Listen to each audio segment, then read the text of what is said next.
how to create Kanban board on Notion. Today we're jumping into how to create a Kanban board in Notion, and it only takes a few minutes. Start by heading over to Notion, and log in. If you're using Google, continue with Google is the easiest option.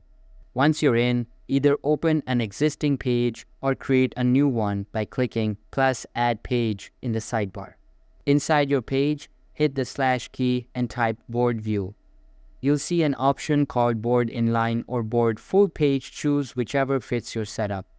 I usually go with Inline so I can keep it within a larger project page. Notion will instantly create a Kanban-style board for you. You'll see default columns like To Do, In Progress, and Done, but you can rename these however you want. Click into each card to add more details, assign tags, or set reminders.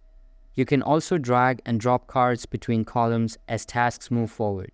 And that's it, your Kanban board is live. It's clean, flexible, and a great way to track projects visually.